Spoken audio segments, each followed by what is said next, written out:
Hello everyone, কেমন আছো তোমরা? তো আজকে আমরা রসায়ন খুবই গুরুত্বপূর্ণ একটা অঙ্ক সলভ করব। সেটা হচ্ছে গিয়ে রসায়ন ষষ্ঠ অধ্যায়ের অঙ্ক। সেটা হচ্ছে গিয়ে হাইড্রোজেন, অক্সিজেন এবং ক্লোরিন সমন্বয়ে গঠিত একটি যৌগ, যেখানে হাইড্রোজেনের একটা পরিমাণ দেওয়া আছে, ক্লোরিনের একটা পরিমাণ দেওয়া আছে এবং কি বলা হয়েছে যে অক্সিজেন, কি বলা হয়েছে যে অক্সিজেন বিদ্যমান। ভালো করে দেখো কি বলা হয়েছে, অক্সিজেন বিদ্যমান এবং যৌগটির আণবিক সংকেত 100.5। এইবার আমাদের দ্বিতীয় নম্বর কি বলছে, দ্বিতীয় নম্বর বলছে যে 18 গ্রাম ম্যাগনেসিয়াম কার্বনেটের সাথে যদি লঘু HCl এর বিক্রিয়া করিয়ে লবণ উৎপন্ন করা হলো, বিক্রিয়া করিয়ে লবণ উৎপন্ন করা হলো, অর্থাৎ 18 গ্রাম ম্যাগনেসিয়াম কার্বনেটের সাথে লঘু HCl এর বিক্রিয়া করিয়ে লবণ উৎপন্ন করা হলো। এবার গ নম্বর প্রশ্ন আমাদের বলছে 1 নং বিক্রিয়ায় আণবিক সংকেত নির্ণয় করো। 1 নং বিক্রিয়া কি নির্ণয় করার কথা বলেছে? আণবিক সংকেত নির্ণয় করার কথা বলেছে।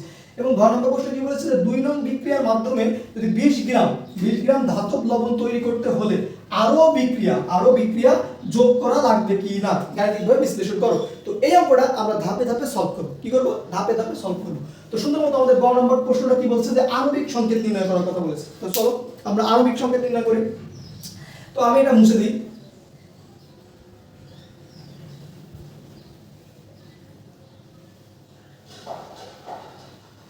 দেখো আমরা গ নম্বর সলভ করছি। গ নম্বর কি বলেছে আমাদের?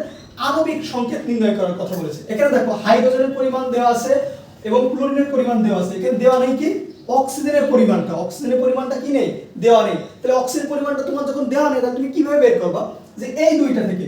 আগে আমরা করি। হ্যাঁ দেখো দেওয়া আছে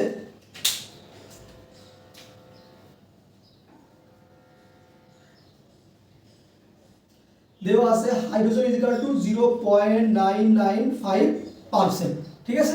এবার ক্লোরিন ইজ ইকুয়াল টু কি দেওয়া আছে ভালো করে দেখো তো। ক্লোরিন ইজ ইকুয়াল টু দেওয়া আছে 35.323%। এইবার অক্সিজেনের পরিমাণটা কি তোমার দেওয়া আছে? ভালো করে দেখো তো অক্সিজেনের পরিমাণটা কি আছে তোমার? দেওয়া নাই। তাহলে এখন অক্সিজেনের পরিমাণটা কি হবে? অক্সিজেনের পরিমাণটা কি হবে?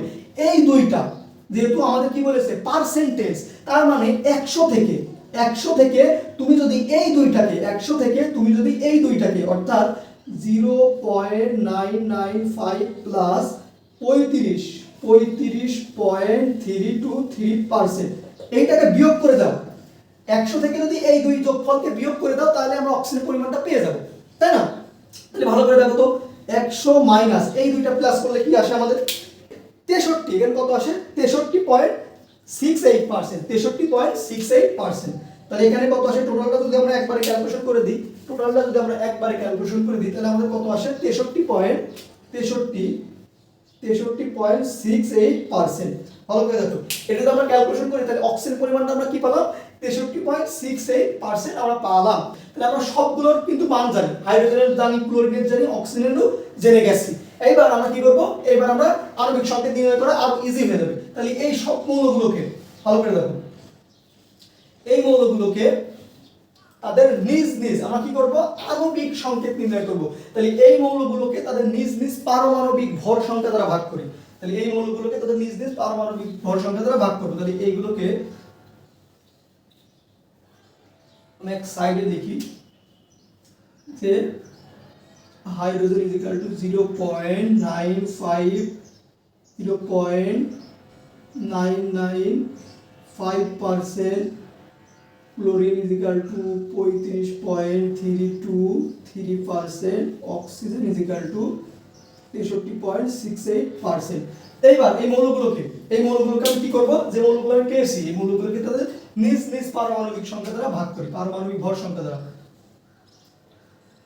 মৌল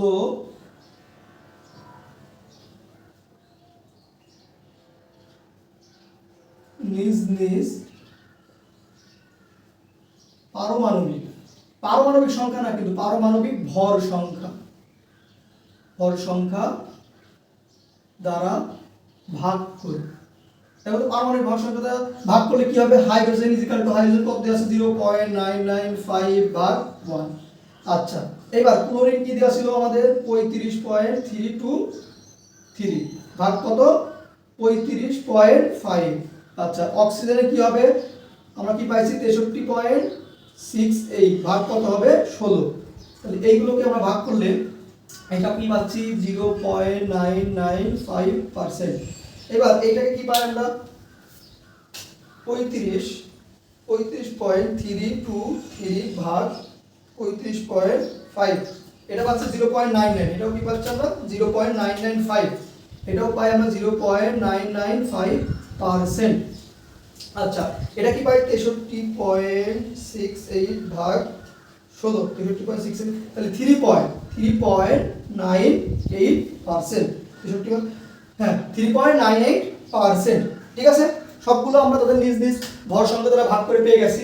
তাহলে সবগুলোর মান আমি আবার এই জায়গা দিই, এই জায়গা বসাই দিই। এগুলা আমরা কিন্তু নিজ নিজ ভর সংখ্যা দ্বারা ভাগ করে যে মানগুলো পাইছি, হাইড্রোজেন পেয়েছি কত 0.995, হাইড্রোজেন ক্লোরিন পাইছি কত আমরা, ক্লোরিন পেয়েছি কত, ক্লোরিন পেয়েছি 0.995%।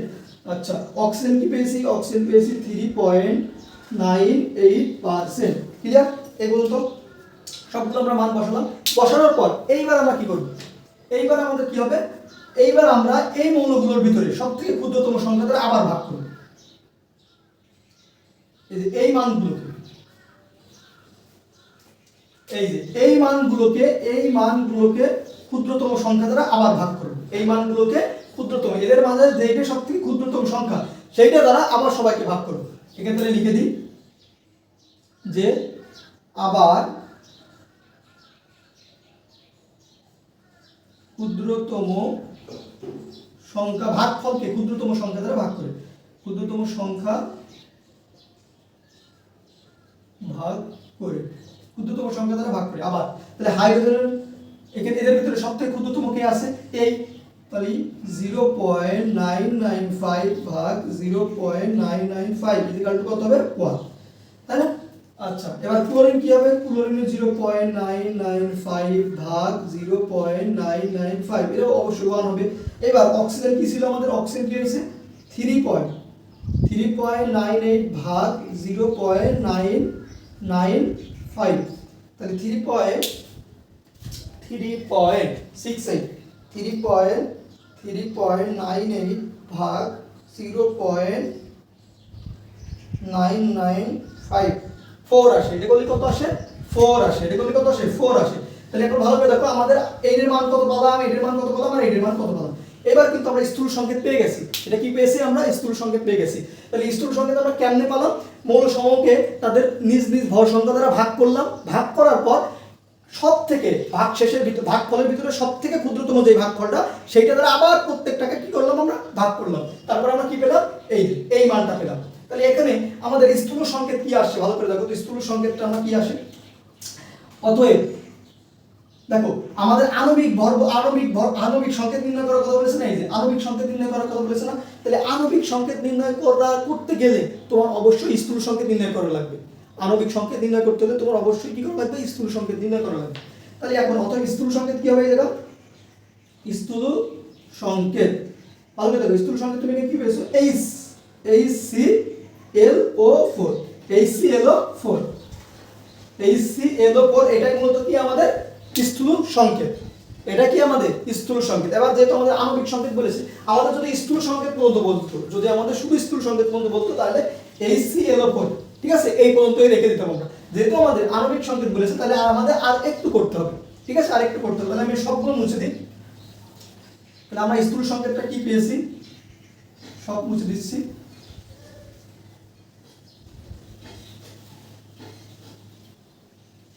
ভালো করে দেখো যে আমরা স্থূল সংকেত কি পেলাম, স্থূল সংকেত HClO4, ঠিক আছে, HClO4 পেয়েছি আমরা, ঠিক আছে, এটা কি আমরা স্থূল সংকেত। এবার আমাদের আণবিক সংকেত করতে হবে, ভালো করে দেখো।